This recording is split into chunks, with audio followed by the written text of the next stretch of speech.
नमस्कार दोस्तों, प्रेम क्लासेस के यूट्यूब चैनल पर आप लोगों का स्वागत है। दोस्तों, इस वीडियो में आज हम लोग मध्यकालीन भारतीय इतिहास के उन महत्वपूर्ण पुस्तकों और उनके लेखकों के बारे में जानेंगे जो अक्सर परीक्षाओं में पूछे जाते हैं।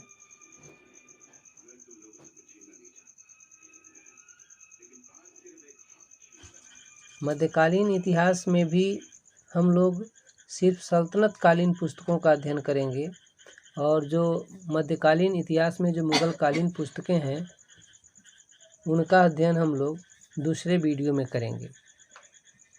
हम बताते चलें कि सल्तनत कालीन साहित्य के बारे में जिन पुस्तकों का आज हम अध्ययन करने जा रहे हैं उन पुस्तकों पर आधारित बहुत सारे क्वेश्चंस जो हैं हर कॉम्पिटिटिव एग्ज़ाम में आते हैं और मैं उम्मीद करता हूं कि यह वीडियो जो होगा वह इस टॉपिक से जितने भी क्वेश्चन बनते हैं उन सारे प्रश्नों को कवर कर लेगा।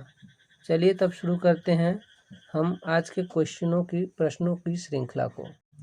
इसमें अब हम लोग देखेंगे जो फर्स्ट है वह है चचनामा। चचनामा जो है यह एक ऐसी पुस्तक है जिसके लेखक के बारे में हमको जानकारी प्राप्त नहीं है, यानी कि इसका लेखक कौन है इसके बारे में सही ढंग से जानकारी हमको नहीं मिलती है। लेकिन यह जो पुस्तक है यह अरबी भाषा की पुस्तक है, जैसा कि आप लोग देख भी रहे होंगे वीडियो में, उसमें दिखेगा भी फिगर में भी, और हम बोलते भी चल रहे हैं जिससे आपको समझने में आसानी होगी। तो यह अरबी भाषा की पुस्तक है और यह पुस्तक जो है वह मोहम्मद बिन कासिम से पहले के इतिहास का वर्णन करता है। इतना ही नहीं, इसके साथ साथ मोहम्मद बिन कासिम के बाद जो सिंध की स्थिति थी उसका भी यह वर्णन करता है। फिर जो दूसरी पुस्तक है वह है कानून ए मसौदी, और उसी को जो है हम जवाहिर अल जवाहिर नाम से जानते हैं। इस पुस्तक के लेखक भी अज्ञात हैं, अर्थात इस पुस्तक के लेखक के बारे में भी हमको जानकारी प्राप्त नहीं है। इसमें सिंध पर अरबों के आक्रमण की चर्चा की गई है, यानी कि अरबों के द्वारा जब सिंध प्रांत पर हमला हुआ था उस युद्ध के बारे में या उनके द्वारा किए गए आक्रमण के बारे में इस पुस्तक से हमको जानकारी मिलती है।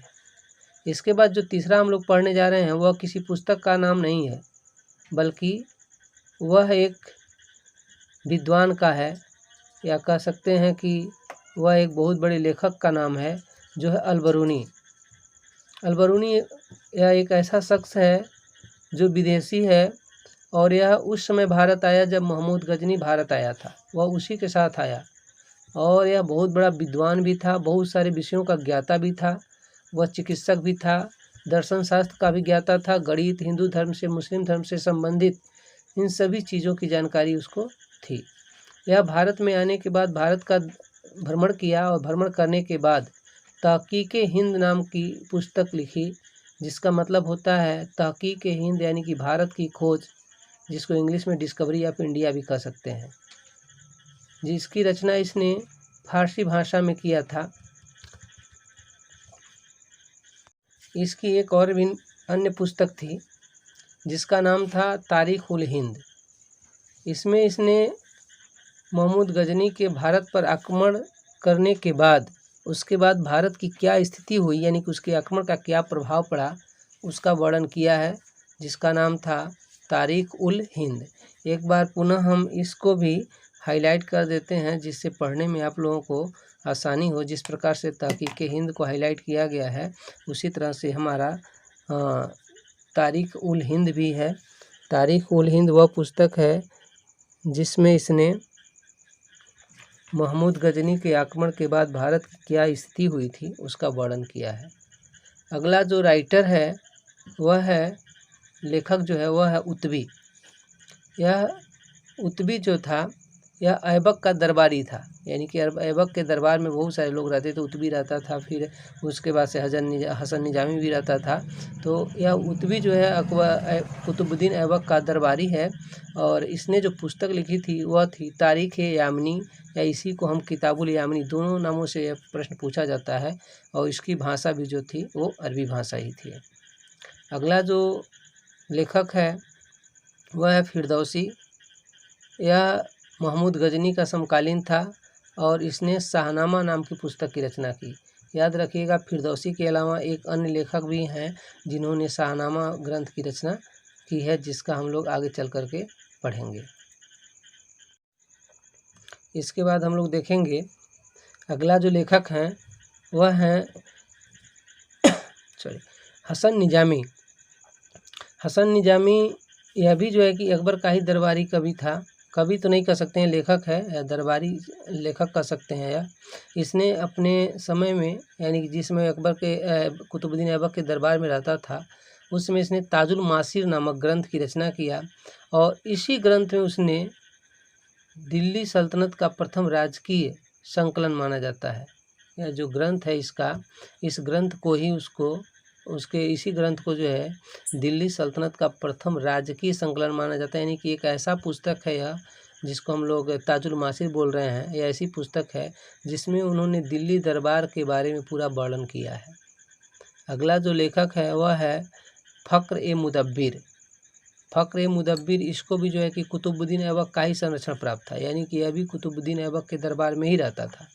और इसने जो पुस्तक लिखी वह था अदाबुल हर्ष व सुजाआत।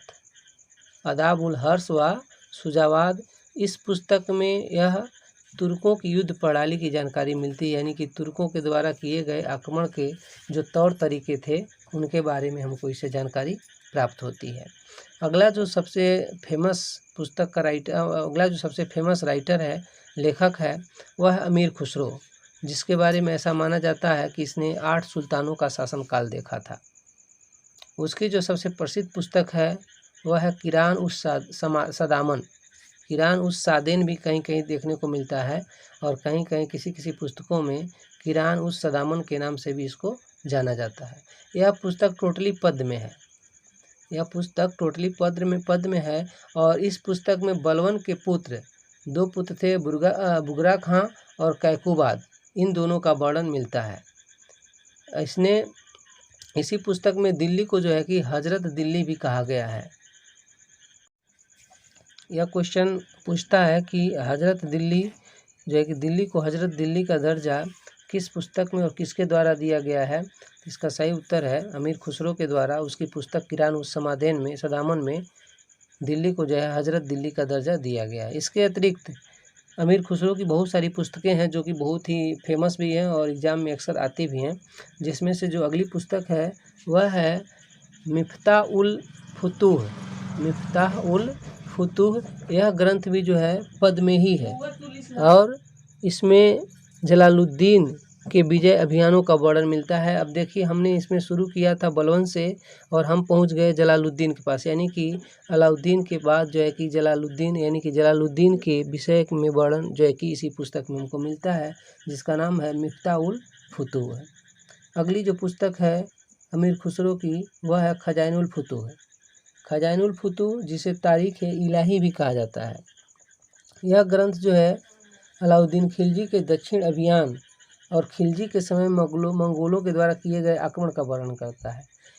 यानी कि उस समय जब अलाउद्दीन खिलजी ने दक्षिण भारत में अपनी विजय किया था, और उसका भी यह पुस्तक वर्णन करता है कि जब मंगोलों ने जो है कि अलाउद्दीन खिलजी के ऊपर आक्रमण किया था, यानी किसी के शासनकाल में आक्रमण जो किया था उसका भी वर्णन करता है। इसी ग्रंथ में अमीर खुसरो कहता है कि शतरंज का आविष्कार जो है कि भारत में हुआ है और यहीं से माना जाता है कि, और यही एक ग्रंथ है जो हमको यह प्रमाण देता है कि शतरंज का आविष्कार जो है कि भारत में हुआ है। अगली जो पुस्तक है वह है देवल रानी, या पुस्तक का नाम वास्तव में तो है आशिका। पुस्तक का नाम है, वास्तव में देखा जाए तो पुस्तक का नाम आशिका है और इस आशिका पुस्तक में खिज्र खां और देवल रानी दोनों के प्रेम कथा का वर्णन मिलता है। इस आशिका पुस्तक में देवल रानी और खिज्र खां इन दोनों के प्रेम कथा का वर्णन अमीर खुसरो के द्वारा किया गया है। नूह शिपहर, अगली जो पुस्तक है वह है नूह शिपहर और यह पुस्तक मुबारक शाह खिलजी के समय का वर्णन करता है, यानी कि अभी खिलजी वंश से ही संबंधित है। और इस पुस्तक में इसने भारत का 2 कारणों से प्रशंसा किया है। पहला तो यह है कि इसका जन्म स्थान भारत में ही हुआ था और दूसरा जो है वह है कि यह बताता है कि हिंदुस्तान जो है कि स्वर्ग के बागीचे के समान है। सही मायने में तो देखा जाए तो यह है कि यह जो नूह शिपहर पुस्तक है यह प्राकृतिक दृश्यों के लिए फेमस है, यानी कि भारत की प्राकृतिक सुंदरता का वर्णन जो है इसी पुस्तक में अमीर खुसरो के द्वारा किया गया है। अगली जो पुस्तक है वह है तुगलकनामा। तुगलकनामा यह गयासुद्दीन तुगलक के समय की प्रमुख घटनाओं का वर्णन करने वाली पुस्तक है, यानी कि यह तुगलक वंश से संबंधित गयासुद्दीन तुगलक के नाम समर्पित है। अब अगली जो पुस्तक है वह है एजाज-ए-खुसरवी। एजाज-ए-खुसरवी यह जो पुस्तक है यह राजकीय पत्रों का संकलन इसमें मिलता है, यानी कि राजाओं के द्वारा कौन से पत्र भेजे जाते थे और किस प्रकार के पत्र वहाँ से आते थे उनका वर्णन जो है कि इस पुस्तक में किया गया है। इसके अतिरिक्त बहुत सारी पुस्तकें अन्य भी पुस्तकें हैं जो अमीर खुसरो के द्वारा लिखी गई हैं, जिनका वर्णन ज़्यादातर परीक्षाओं के दृष्टि से नहीं किया जाता है और अक्सर ये पुस्तकें पूछी भी नहीं जाती हैं, लेकिन फिर भी उनको हमको जानना ज़रूरी है, जिसमें प्रमुख रूप से हैं मजनू लैला, सरीनी खुसरो, हस्त बिहस्त, तारीख़-ए-दिल्ली, मतला-उल-अनवर और अफ़ज़ल-उल-कवायद। ये कुछ अन्य पुस्तकें हैं जो कभी कभार जिसकी आने की संभावना है, इसको भी याद रखिए। इसके बाद अगला जो लेखक हैं वह है निज़ामुल मुल्क तूसी। निज़ामुल मुल्क तूसी की जो प्रसिद्ध पुस्तक थी वह थी सियासतनामा, और इस सियासतनामा में इसके द्वारा दास प्रथा का वर्णन मिलता है कि किस सल्तनतकालीन शासक के पास कितने दास होते थे और कौन दासों के साथ किस प्रकार का व्यवहार करता था।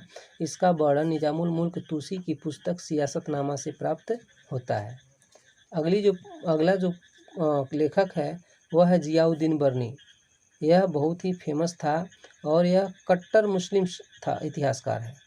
इसके अंदर बहुत ही कट्टरता थी, यानी कि हिंदुओं का बहुत ही बड़ा ये विरोधी था, और यही कारण है कि जब मोहम्मद बिन तुगलक और अलाउद्दीन खिलजी ने हिंदुओं के प्रति उदार व्यवहार दिखाया था तो उसकी जो है कि इसने बहुत बड़ी आलोचना भी की थी, यानी कि यह हिंदुओं का विरोधी माना जाता है इसको। इसके द्वारा यानी कि ज़ियाउद्दीन बर्नी के द्वारा 2 पुस्तकें लिखी गई। एक पुस्तक थी फतवाए जहांदारी और दूसरी पुस्तक थी तारीख़ फिरोज़ शाही।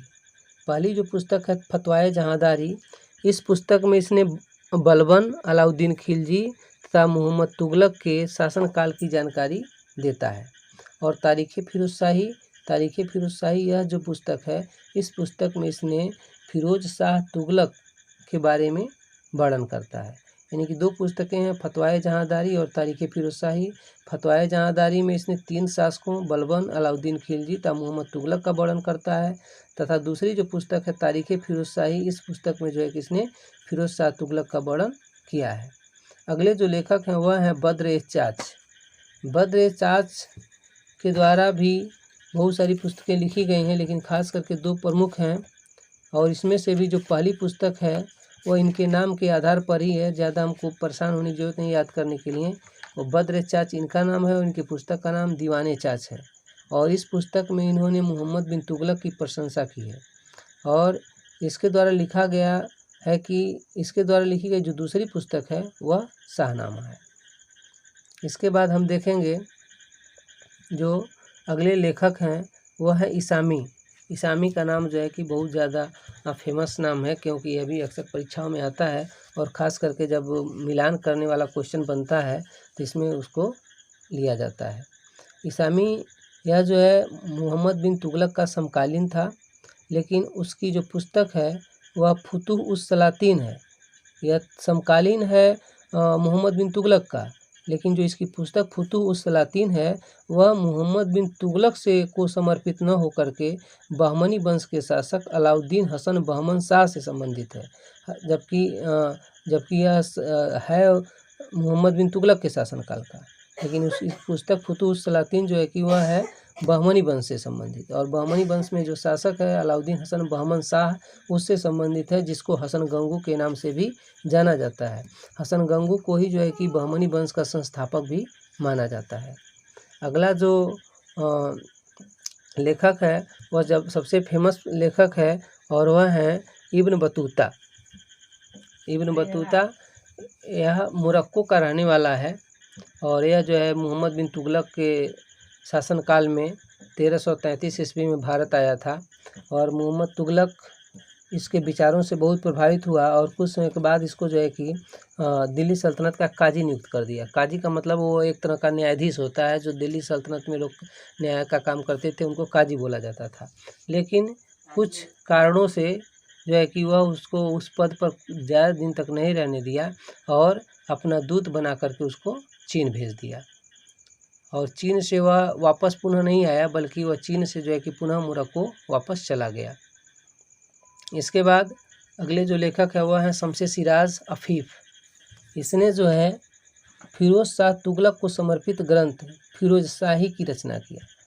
अब कंफ्यूज नहीं होना है, क्योंकि एक है तारीख़ फिरोज शाही और दूसरा जो है वह एक और भी तारीख़ फिरोज शाही। एक बार आप देखेंगे तारीख़ फिरोज शाही जो इधर हमने दिखाया अभी कि तारीख़ फिरोज शाही जो है जियाउद्दीन बर्नी की रचना है, जिसको आप यहाँ पर देख सकते हैं। जियाउद्दीन बर्नी के द्वारा लिखी गई तारीख़ फिरोज शाही है। और एक पुस्तक और भी है जो है वह है शमसे सिराज अफीफ के द्वारा लिखी गई है। शमसे सिराज अफीफ के द्वारा लिखी गई पुस्तक भी फिरोज शाह तुगलक को ही समर्पित है और इस ग्रंथ का भी नाम जो है तारीख़ फिरोज शाही है।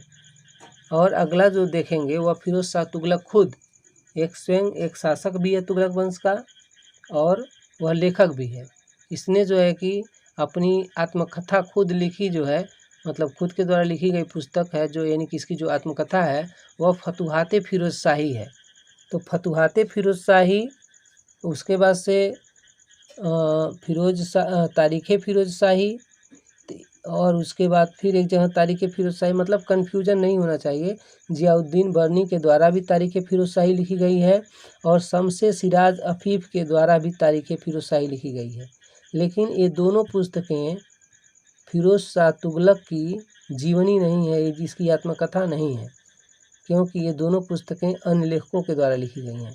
फिरोज शाह तुगलक ने जो स्वयं अपनी पुस्तक लिखा है, यानी कि उसकी जो आत्मकथा है वह तारीख़ फिरोज शाही न होकर के फतुहाते फिरोज शाही है। यह क्वेश्चन अक्सर कन्फ्यूजन पैदा करता है, इसलिए इस बात पर ध्यान देंगे।